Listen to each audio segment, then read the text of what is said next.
திமுக இளைஞரணி இரண்டாவது மாநில மாநாடு மாநில உரிமை மீட்பு மாநாடாக நடைபெற்று வருகிறது. இந்த நிகழ்வில் தமிழக முதலமைச்சரும் திமுக தலைவருமான திரு மு.க. ஸ்டாலின் அவர்கள் சற்று முன்னர் இந்த மாநாட்டு மேடைக்கு வந்தார். தொடர்ந்து செய்தியாளர் தமிழ்ச்செல்வன் கூடுதல் விவரத்தோடு இணைந்திருக்கிறார்.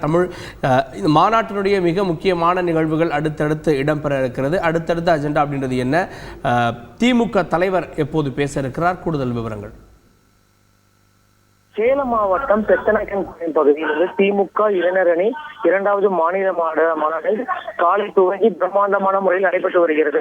குறிப்பாக மாநாட்டின் துவக்கமாக திமுக தலைவர் மு.க. ஸ்டாலின் முன்னிலையில் திமுக துணை பொதுச் செயலாளர் கனிமொழி 100 அடி உயரம் கொண்ட கொடிக்கம்பத்தில் திமுக கொடியை ஏற்றி வைத்து மாநாட்டினை துவக்கி வைத்தார். இதைத் தொடர்ந்து இளைஞரணி செயலாளர் மாநாட்டின் தலைவராக முன்மொழிந்து வழிமொழிந்து பேச ஆரம்பிக்கப்பட்டு மாநாடு துவங்கப்பட்டது. பின்னர் மாநாட்டில் 25 அம்ச தீர்மானங்கள் உதயநிதி ஸ்டாலின் அவர்களால் வாசிக்கப்பட்டது. குறிப்பாக இந்த மாநாட்டில் முக்கிய கோரப்படுவது என்றால் நாடாளுமன்ற தேர்தலில் 40 தொகுதிகளில் திமுக கூட்டணி வெற்றி பெற இளைஞரணி துணை நிற்கும் என்ற தீர்மானம் உள்ளிட்ட 25 அம்ச தீர்மானங்கள் நிறைவேற்றப்பட்டது. இதைத் தொடர்ந்து மூத்த நிர்வாகிகள் அமைச்சர்கள் உள்ளிட்டோர் 23 தலைப்புகளில் கீழ் இந்த மாநாட்டில் ஒவ்வொருவராக அவர்கள் உரையாற்றினார்கள். குறிப்பாக இந்த மாநாடு சேலம் பெத்தநாயக்கன்பாளையம் பகுதியில் நடைபெற்ற இந்த மாநாடானது மாநாட்டு பந்தல் குறிப்பாக 120 ஏக்கர் பரப்பளவில் இந்த மாநாடு நடைபெற்றது. குறிப்பாக 105 ஏக்கர் பரப்பளவிலும் அந்த மாநாட்டு பந்தல் மட்டும் அமைக்கப்பட்டிருந்தது. குறிப்பாக 1500 அடி நீளமும் 600 அடி அகலமும் கொண்டு பிரம்மாண்டமான முறையில் அமைக்கப்பட்டிருந்தது. இந்த நிலையில் இந்த மாநாட்டு பந்தல் உலக சாதனை படைத்துள்ளதாக திமுக சார்பில் தெரிவிக்கப்பட்டிருக்கு. இது மட்டும் இல்லாமல் குறிப்பாக திமுக இளைஞரணி முதலாவது மாநில மாநாடு கடந்த 2007ஆம் ஆண்டு திருநெல்வேலியில் அப்போதைய இளைஞரணி செயலாளராக இருந்த மு.க. ஸ்டாலின் அவர்களால் அவர் தலைமையில் பிரம்மாண்டமாக நடத்தி முடிக்கப்பட்டது. தற்போது 16 ஆண்டுகளுக்கு பிறகு அவரது மகன் திமுக இளைஞரணி செயலாளராக பொறுப்பேற்ற பிறகு தற்பொழுது இந்த மாநாடானது காலை துவங்கி வெற்றிகரமாக தற்பொழுது இறுதி கட்டத்தை எட்டியுள்ளது சொல்லலாம். தற்பொழுது காலை துவங்கி மாநாட்டை துவக்கிவிட்டு இந்த தமிழக முதல்வரும் திமுக தலைவருமான மு.க. ஸ்டாலின் அவர்கள் தற்பொழுது இறுதி நிகழ்வில் பங்கேற்றிருக்காரு.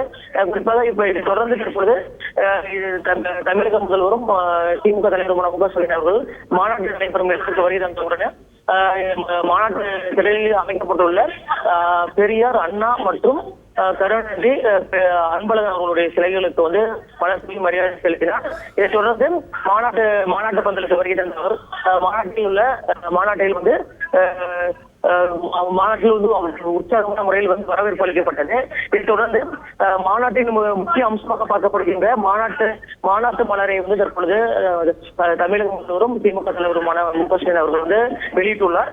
இதைத் தொடர்ந்து இளைஞரணி சார்பாக அனைவரும் ஒன்று திரண்டு திமுக தலைவர் மு.க. ஸ்டாலின் அவர்களுக்கு செங்கோல் பரிசாக வழங்கப்பட்டது.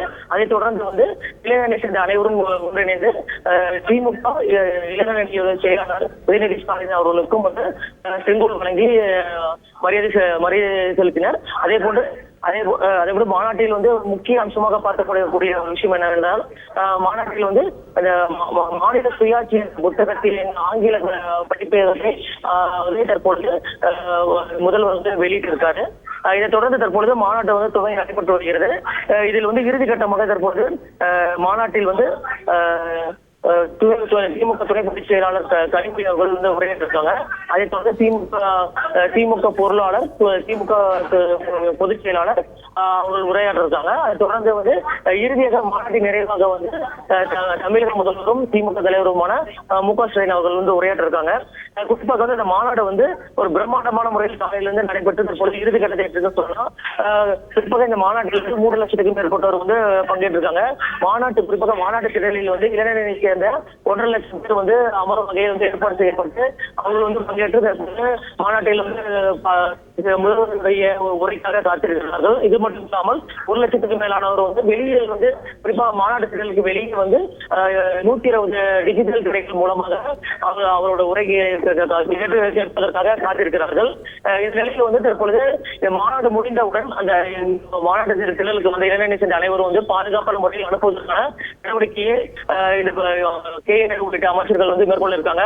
குறிப்பாக 40 பார்க்கிங் மூலமாக வாகனங்கள் நிறுத்தப்பட்டிருக்கு. அனைத்திலும் இருக்கும் வாகனங்கள் மூலமாக இளைஞரணி சேர்ந்த அனைவரையும் வாகனங்கள் ஏற்றி அனுப்பும் வரைக்கும் அனைத்து விதமான நடவடிக்கையும் மேற்கொள்ள இருப்பதாக தெரிவிச்சிருக்காங்க. தற்பொழுது 16 ஆண்டுகளுக்கு பிறகு நடைபெறும் இந்த திமுக இளைஞரணி 2வது மாநில மாநாடு வெற்றிகரமாக அமைந்துள்ளது என்று திமுக தெரிவிக்கப்பட்டது. திமுக இளைஞரணியின் 2வது மாநில மாநாடு மிக முக்கிய கட்டத்தை எட்டியிருக்கிறது. திரு ராசா அவர்கள் பேசி வருகிறார். அதனைத் தொடர்ந்து மிக முக்கிய பிரமுகர்கள் பேச இருக்கிறார்கள். இறுதியாக திமுகவுடைய தலைவர் முதலமைச்சர் பேசுவார். அதன் பிறகு நன்றி உரை வழங்கப்படும். இதோடு மாநாடு மிக முக்கியமான நிகழ்வுகளை கடந்து நிறைவுற இருக்கிறது.